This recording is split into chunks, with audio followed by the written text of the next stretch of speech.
Tshisekedi wa Mulumba. Bonsoir, monsieur Muleka. Bonsoir, madame. Alors, je ne suis pas seule dans ce plateau. Je suis avec mes confrères. Il y a Madilou, Jeannot. Bonsoir, Ndeko Madilou. Bonsoir, maman Zizel. À côté de lui, il y a Ndeko Florim Benga. Bonsoir. Bonsoir, madame. Alors, c'est avec mes deux confrères que nous allons analyser l'actualité ensemble avec notre invité, M. Albert Muleka. M. Albert Muleka, la présentation a été bien faite. Très bien. Alors, je vous ai présenté comme ancien directeur de cabinet de feu Étienne Tshisekedi wa Mulumba. Aujourd'hui, le pays est géré par l'UDPS. Vous êtes un ancien de l'UDPS, un pionnier de l'UDPS. Est-ce qu'aujourd'hui, comment vous voyez la gestion du pays avec l'UDPS à la tête? Mais écoutez, pour moi, en toute objectivité, j'estime que ce n'est pas le parti UDPS qui gère le pays. Le pays est géré par le président de la République et son gouvernement. Il est de l'UDPS, c'est le fils. Le président de la République est un ancien président de l'UDPS. Il est issu de l'UDPS. Le gouvernement est un gouvernement de coalition. Une coalition appelée Union Sacrée, dans laquelle l'UDPS n'est pas majoritaire, ni dans les institutions comme l'Assemblée nationale ou le Sénat, ni dans la coalition elle-même. Vous verrez par exemple, si vous voyez la composition du gouvernement, l'UDPS Tshisekedi n'a pas la majorité des portefeuilles au gouvernement. Donc je préfère dire que, regardons les choses telles qu'elles sont et telles que la Constitution aussi nous impose de le voir, le pouvoir est détenu par le chef de l'État et son gouvernement, pas détenu par l'UDPS Tshisekedi en tant que parti politique. Non, mais quand on parle de l'UDPS, on voit le parti au pouvoir, on voit un président qui est à la tête, qui est membre de l'UDPS. Oui, c'est-à-dire quoi? Vous ne vous retrouvez pas dans la gestion du pays, c'est-à-dire l'UDPS va pas avoir votre combat, vous ne vous retrouvez pas, alors vous voulez vous mettre de côté. Non, écoutez, vous me donnez l'occasion de dire les choses telles qu'elles sont, telles que moi je les vois et telles qu'elles sont définies, tant par la loi, que par la Constitution.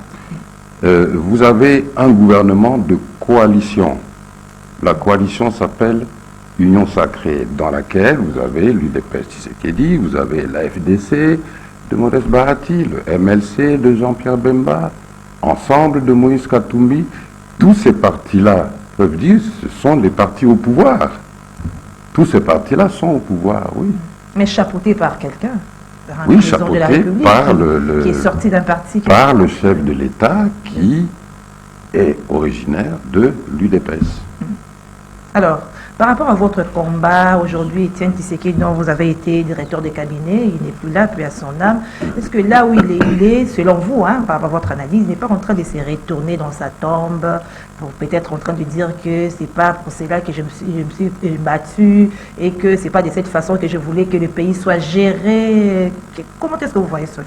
Non, je crois d'abord que les gens se tranquillisent. Vous savez, le Christ a dit, laissez les morts enterrer leurs morts. Mais lorsque quelqu'un est mort, il ne se retourne pas dans sa tombe ou quoi. Il vit uniquement dans nos souvenirs et aussi dans nos actes. Je pense peut-être l'erreur que certaines personnes commettent, c'est d'essayer de transcrire ou traduire leurs souvenirs d'Étienne Tshisekedi ou ce qu'ils ressentaient, ce qu'ils percevaient d'Étienne Tshisekedi et le transcrire dans la situation présente. Alors je dis que non, c'est une erreur. Étienne Tshisekedi n'est pas au pouvoir et Étienne Tshisekedi, il est dans son repos éternel. Il appartient maintenant à ceux qui considèrent que Étienne Tshisekedi les a marqués personnellement, politiquement, et donc qui se considèrent héritiers, et il y en a des milliers, pour ne pas dire des centaines de milliers. Donc vous voulez dire que ce qui se passe aujourd'hui, ça n'a rien à voir avec le combat d'Étienne Tshisekedi?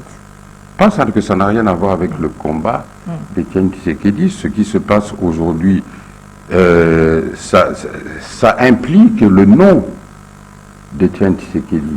Na pesi na matendo mingi mwana mboka Albert Moleka. Mbote na yo lisusu. Mbote na yo ndeko Madilu. Na kanisa na linga tikala kaka na mituna oyo mwana mboka Zizele itoka kutuna pona kopesa lisusu beaucoup plus ndenge ba kote ali ya lingala kopesa mwa lumière mosusu hein ezala mwa pole na tina ya IDPS. IDPS balobi parti des démocrates hein ce qui na kanisa malamu babloko moko ba social le bama na kati. Na kati ya slogan yango bandeko balobi le peuple d'abord. Peuple d'abord et bandaki même pe tango bino bozaka na IDPS. Bato batambola na motu mingi. Mais si ka bino bozali sur na IDPS cité. IDPS ekoti bongo na bokonzi. Batamboli na slogan donc moto nyonso yebaki te ndenge kaka Félix Tshisekedi ko ma président lelo lobby bandeko nyonso ba ko vivre penza na vie sociale moko malamu.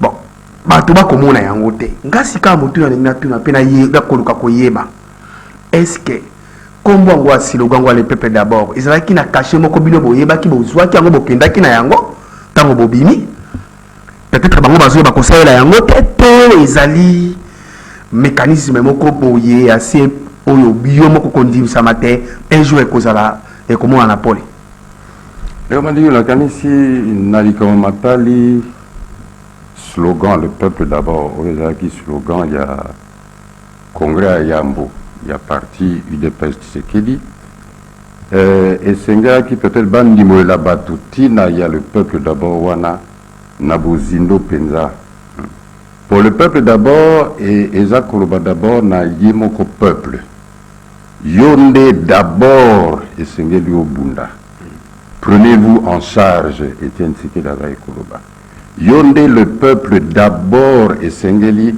oto samibeko ya mboka pona état de droit ezala yonde peuple d'abord na bizaeli na yo na misala na yo okoto samibeko ya l'état yonde le peuple d'abord okosala mosala okoluka mosala likambo ya chance eloko pamba ezate mais kobanda na yonde le peuple d'abord. Alors ceux qui ont le peuple au sali makambo wana bakondi o bano konzamboka bakozala sikoyo bakobanga yo pe bakozala obligé ba gérer mboka na intérêt na yo d'abord.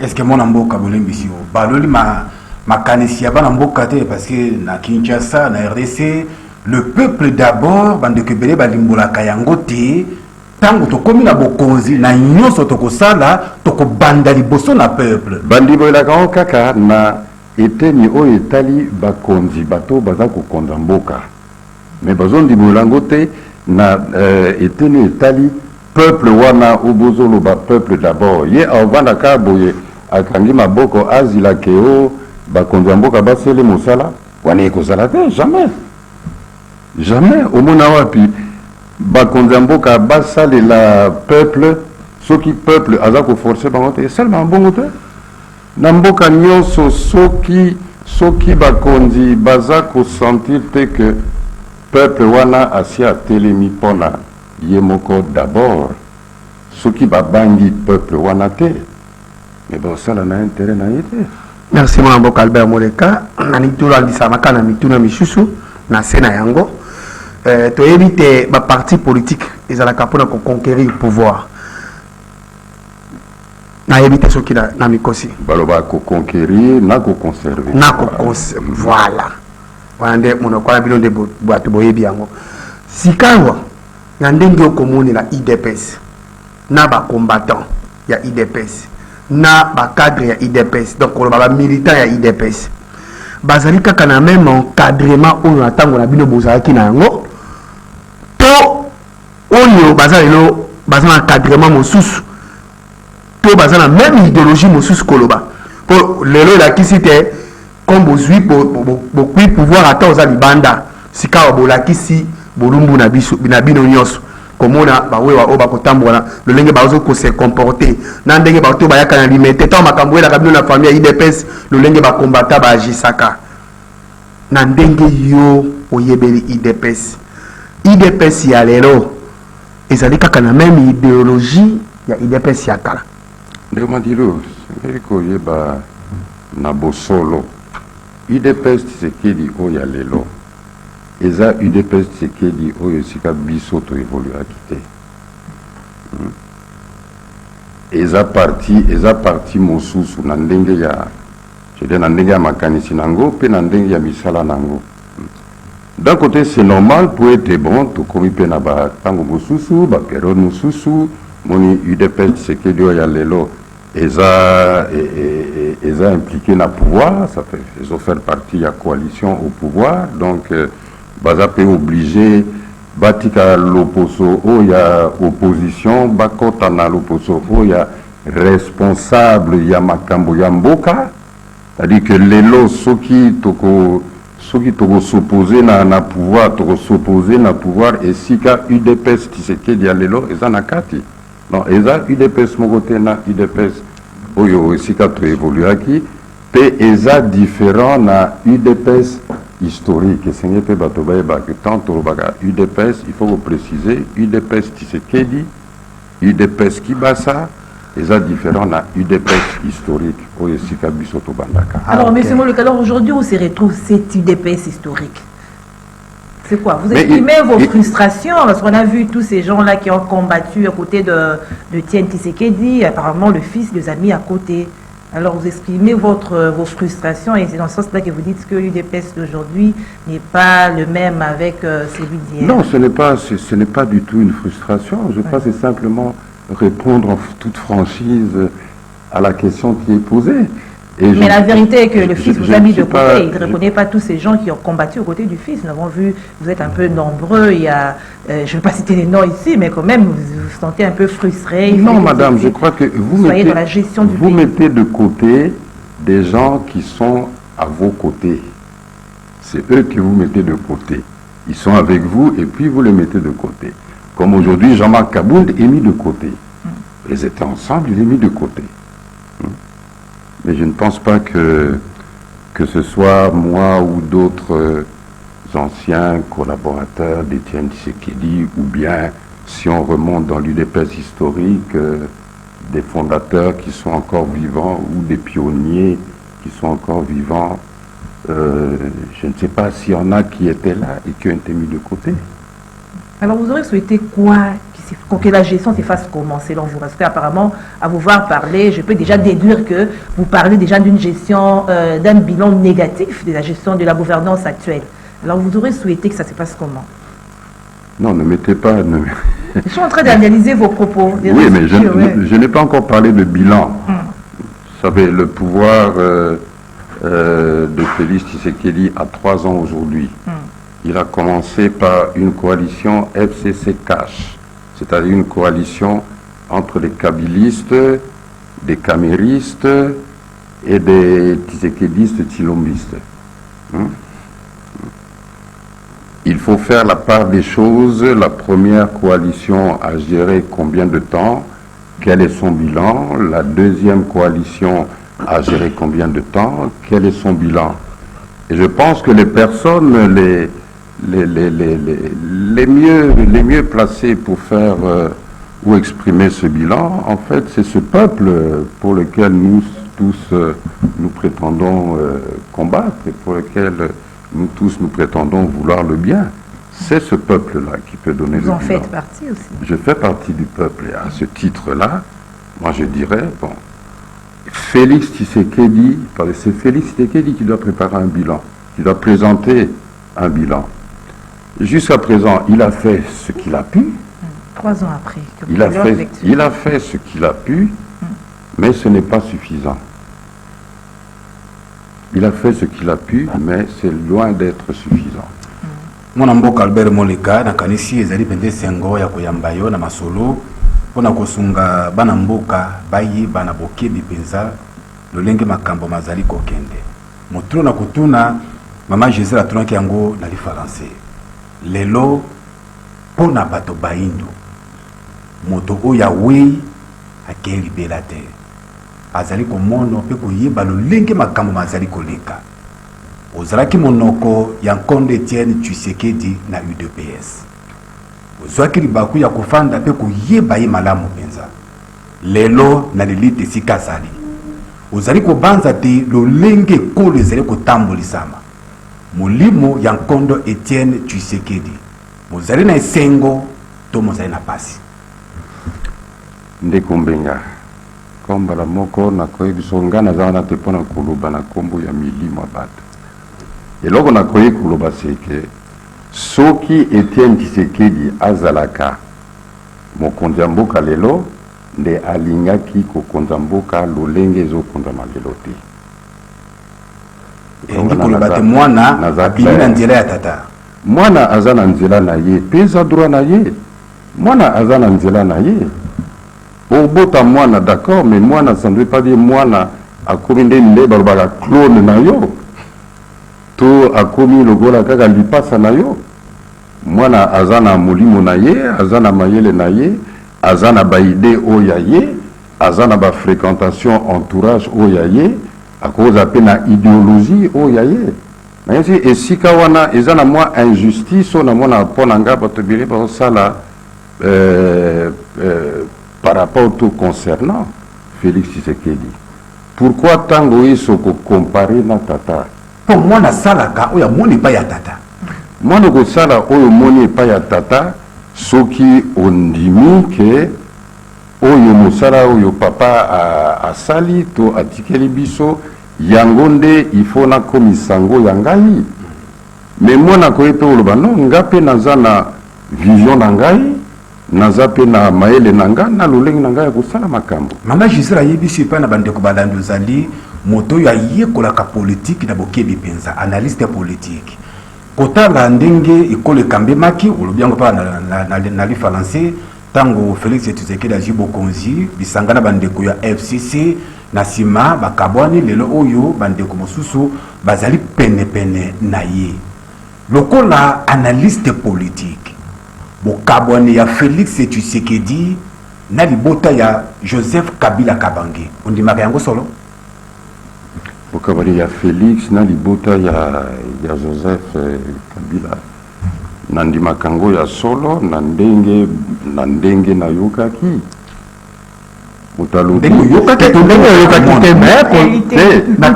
na kata tima na yo naza kokoma none esika wana nazo koma none esika wana na ndenge na yokaki Félix Tshisekedi akabwani asali divorce na FCC mais si mantomoni tomona nanda kwa Félix Tshisekedi tozomona banani bana banoko bandeko bakousin po tozomona na ndako ya Joseph Kabila esika wana nde to mosusu tozala na mwa mituna makambo yango eza kokende mpenza ndenge nini po ete soki lelo biso no tokabwani siko esika yo oke kovanda soki mopaya ye atali banani bazovanda na yo amoni bana oyo bazovanda na ndako na ngai baneve na ngai to bakousin na ngai bamituna me bato nazalaki komona kuna bango nde naza komona awa alors ndako oyo eotangusama ndenge nini kaka ndenge ezotangusama esika ezalaki liboso yango wana eza mwa difficile komona baresultat misusu par rapport na oyo tozomona sikoyo po ete pouvoir wana ndenge mama aloba ye pouvoir eza ya UDPS soki pouvoir eza ya UDPS Tshisekedi esengeli tomona baresultat misusu par rapport na résultat oyo tozomona lelo oyo eza même résultat que tomonaka na FCC na suka ya pouvoir ya Joseph Kabila lokola moto na mayele mwana mboka Albert Moleka na mambi ekoleka na engumba République démocratique du Congo kotala ngambo epai mwana mboka Jean-Marc Kabundi na kanisa biso nyonso toyebi sika likambo wana ebandi na nzela ya poids lourd manzela ya poids lourd ekotisi baJR ekomi makambo ya démission ekomi makambo ya cour sisoki cour babengaka yango cour nini na cour kuna na Gombe aza interpellé mwana mboka vice-président de l'Assemblée national Premier vice-président. Premier vice-président na Bolimbisi azali interpellé mokolo alelo kuna na parquet babengisi na tina ya mabi manso oyo elekanaki yo biso nyonso toyebi na kota ngambo ndenge alobaki te na ba Twitter essayer à démissionner ye moko alobi sur Twitter wana demandez tika limbisa na kato omonaki mandat de comparution to eza ndenge otangaki na ba Twitter na ba nini ponga na yebi ete Twitter ya liboso oyo ebimisaki sango wana eza Twitter ya ndeko Stanislas Boujakera oyo bapirataki donc eza fausse nouvelle.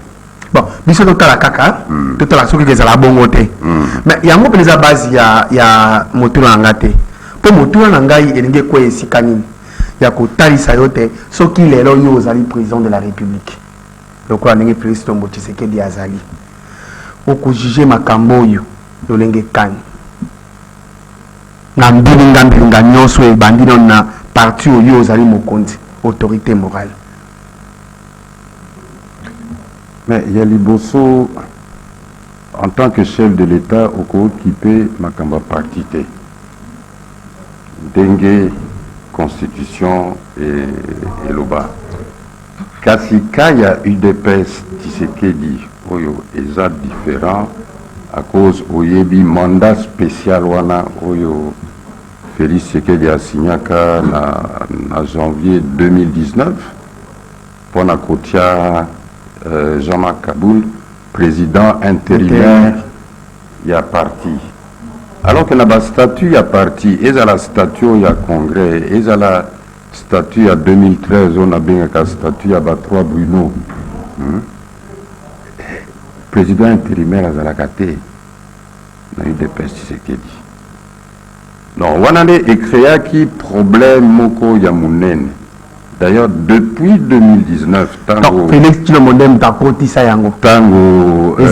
mandat spécial wana et Salemaki, n'a pas toujours qu'au bisa, baninga ya eu des c'était et sengeli bosala effort pour bozongi sa lingomba na bino na katia mibeko nango kolanda mibeko nango kotosa mibeko nango sinon eza na mikakata nebele tala bon lelo seule solution et puis il y a que beaucoup de bango il y a mokola mitano c'est le la cause ça il faut que statut à travers mise en place il y a directoire wana mon ambo Albert Moleka bakulu bakate minoko ya bakulu bakasoro mingi kasi bakasoro basusu babakisi balobi soko tosali langa ekokola na mai zokande moto akolaka na toli kotala lelo makambo maso ndenge bazali koleka na ekolo mingi mpenza na lingomba ya UDPS oyo bino bozwaki baku ya kokola kowumela kati na yango ekoki kopesa esengo kati na mboka te lokola nganga mayele kati na politiki soki basengi yo toli opesa na bandeko ya UDPS okoki koyebisa kango nayebi banka basangana na kati ya lingomba il faut kozana bomoko mais bomoko wana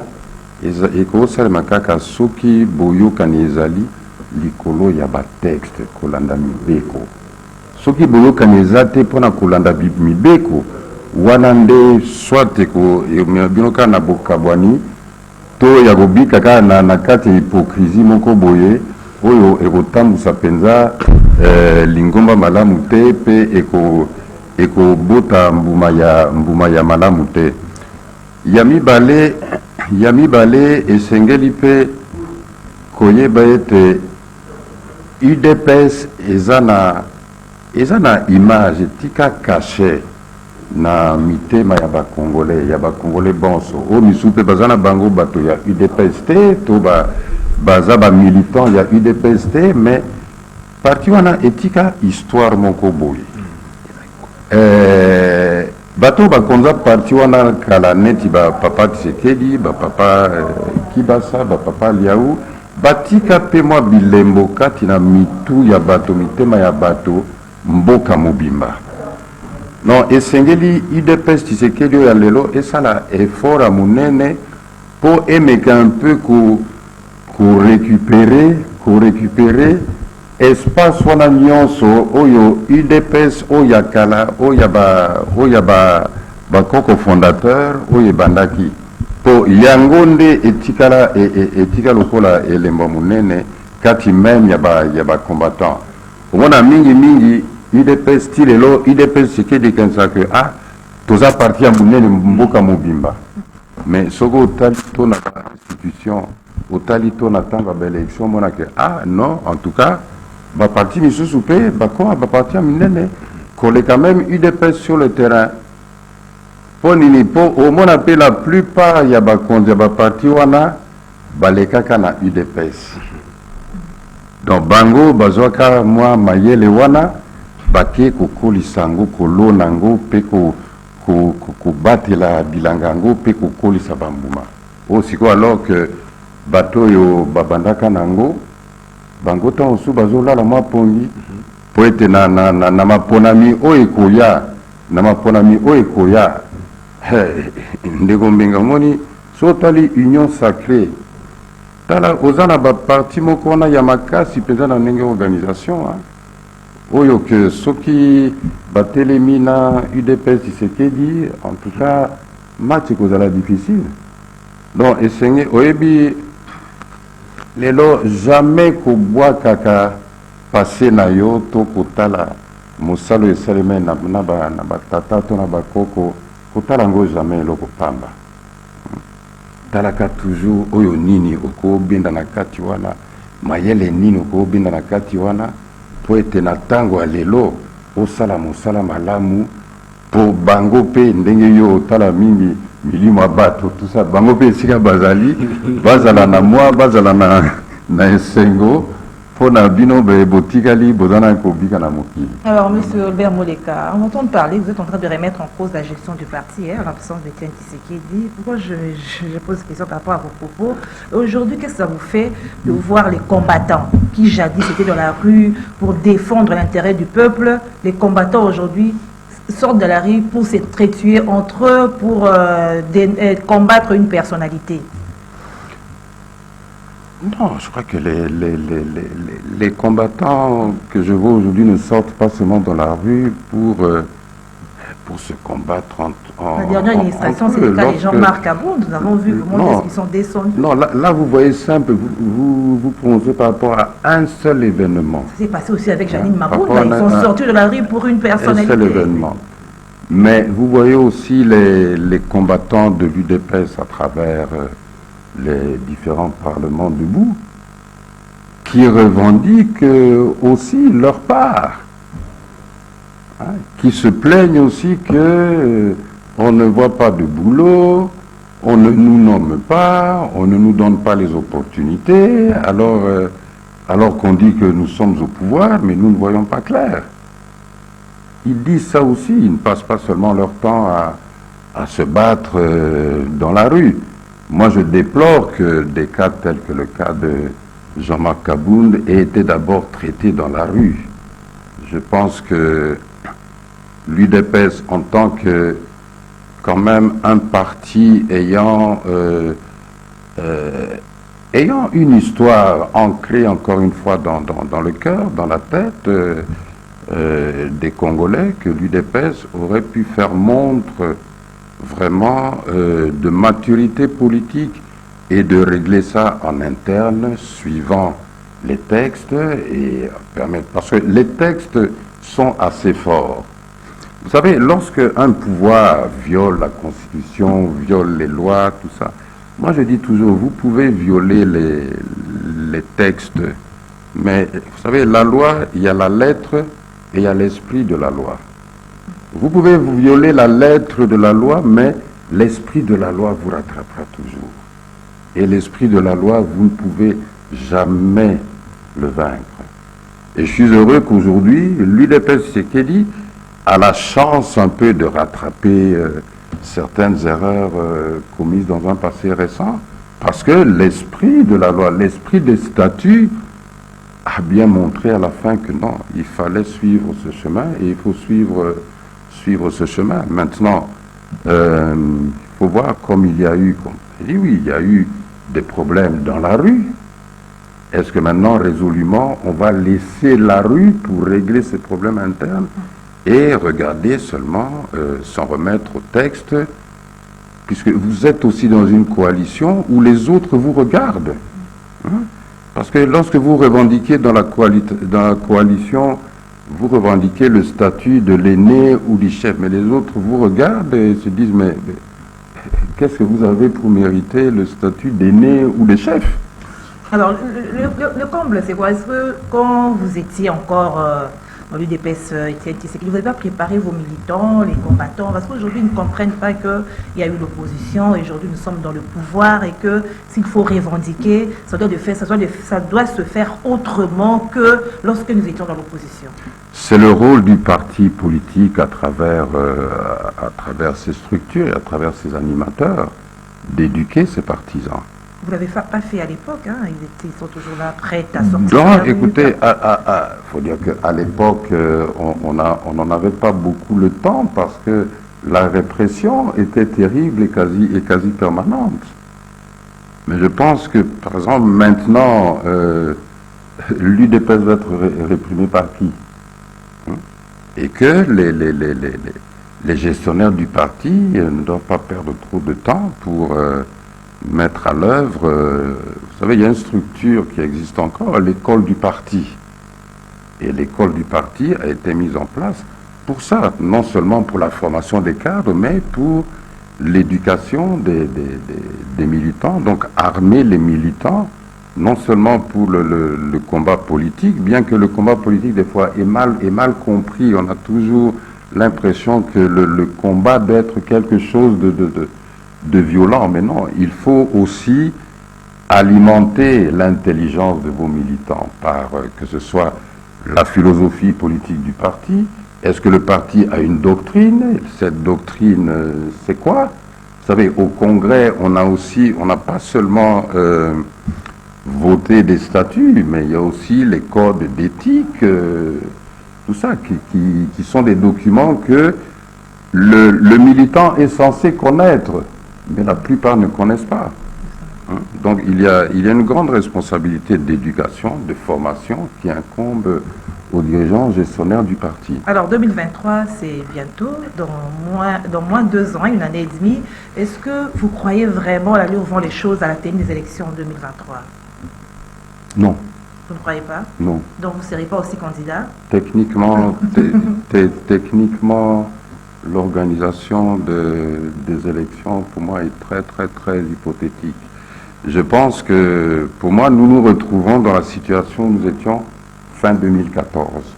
Avec là où je disais déjà, je crois qu'on a eu l'occasion de faire des émissions même avec Maguilou, où je disais fin 2014, début 2015, que 2016, techniquement, c'est impossible. Seulement du point de vue technique. D'abord du point de vue technique. Mais la volonté, il y a.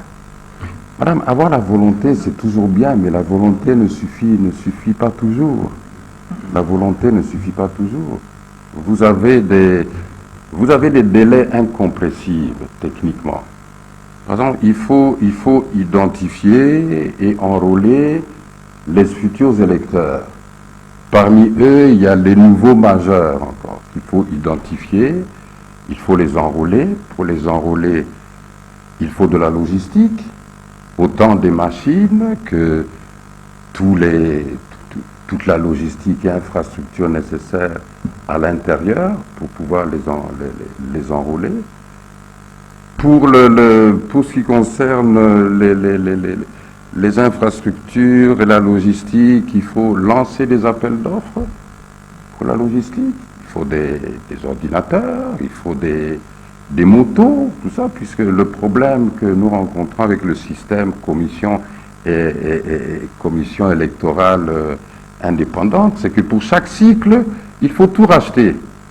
Mon amboka Albert Bonle Kangonga na biso zele ko kende mama Gisèle Albert on a dit français nazaki nango penza la motema makambetali maponomi mobu ezali ko ya 2023 ekosala mana RDC ekosala mate motulo yango wana mwana mboka Denis Kadima uboya na motema moko undima makokima sozana yango kasi rapprochement na UDPS ezali penza di bakuma na moteur pour na RDC malobama no ezali kundima yango kino lelo solo Mole Calbert malobo wapi te denika di mozali ko banga epamba te ayebani pa lingami mingi na yoga olobe ko naza ko boya ye te na boyi denité hein na boyi denité deni aza expert on dima ye côté ayebi côté mosala na ndima ye ndenge na ndima pe koto na bandeko na biso o bayebi mosala wana ya ba élection kasi na moya lelo sengeli maponami salema na 2023 osala ko ndima yango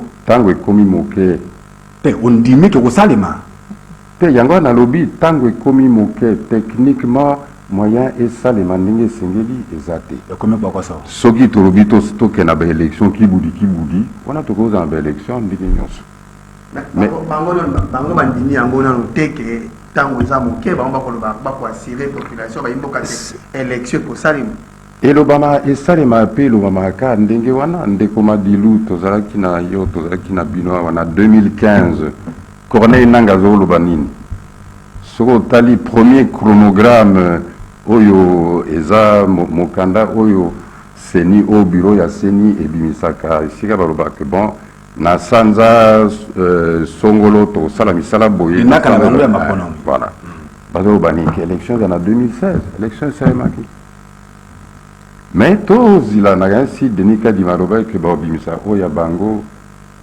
nakanisi mposo ekoya totala nanu oyo bango bakoloba mpe tokolanda oye mwana mboka Albert Moleka nakanisa bato balandi yo na bokebi nyonso etikai na nga motuna moko ya kotuna yo mpe ekolandisa maiso ya motuna mosusu mpo eza na ntina mingi mpenza mwana mboka Albert Moleka lelo soki natuna yo na bokebi nyonso bayimboka bakolanda yo okorépondre biso nini rapprochement nini oza nango na famille présidentielle famille Tshisekedi tant tobi famille présidentielle yaka na famille moko présidentielle na ngongai mais mama Marthe nabengaki mama Félix Tshisekedi nabengaki ndeko na ngai nani Félix Tshisekedi président ah ok nabengaki ndeko na ngai donc toza famille na bwanya nyonso oyo kotalisa bayimboka na nyonso oyo ozali to bato bakotala yo kobimisa maye ndeko madilu tikaka nabakisa oyebi lolenge ezala bato misusu oyo basalaka na Etienne Tshisekedi lolenge basalaka na Etienne Tshisekedi bakosala ndenge wana te soki balingi fami na ye te bakoki kosala mosala ndenge wana te na ye soki balingaki fami na ye te ok lelo na bwanya nyonso kobimisa soki mwana mboka Félix Tshisekedi asengeli na yo na gouvernement oyo ekoya ya bawario mosusu ekobotama alobi te mwana mboka yo esengeli ozonga yo fo ozala kuna na kati ya UDPS il faut po ozala mpe na kati ya bawario okozongisa boni wana nga na suki na ngawa te na gouvernement na oyebise en tout cas na gouvernement eza na ntina te mpo na kosala mosala malamu te na gouvernement okokoka te to po moni kosangana na bato bayeba kokoka te tokokoka kosala mosala malamu te na mpona nini voilà po ete omoni gouvernement nyonso ezalaka d'abord na molimo nango esprit nango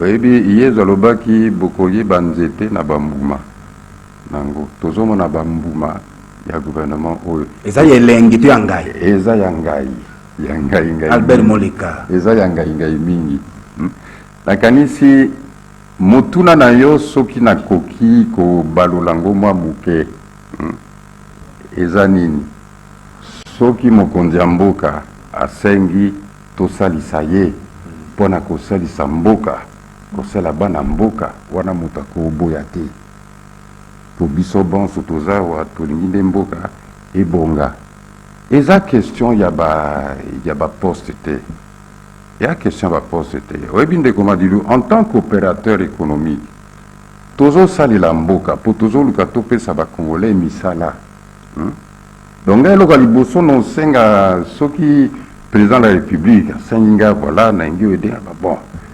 Tala makambo na zolu ko sala pona bana mboka, mais administration na yo ba pesa kanzela te. Bato na yo ba pesa kanzela te. Au lieu qu'on nominga ministre tout ba poste, ngeza kaka gouvernement na yo esala mosa nango etia biso maboko po ete eloko yo ekende liboso ba congolais bazwa misala. Alors, M. Albert Moleka, s'il faut faire relever quelques points positifs de la gouvernance actuelle, vous direz quoi? L'espoir d'abord. Tout simplement. Mais maman, c'est l'espoir qui fait vivre beaucoup de gens. Heureusement que les gens ont encore l'espoir, que les choses peuvent être meilleures, parce que déjà, à partir de l'espoir, on peut essayer de bâtir quelque chose. Et puis, je crois que la volonté de mener à bien, par ne fût-ce que la gratuité de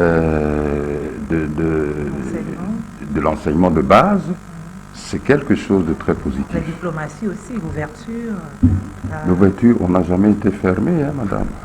On est sorti de l'isolement, comme l'a dit le chef. Mais quand on parle d'isolement, écoutez, Joseph Kabila a été président périodique de la SADC, de la CEAC.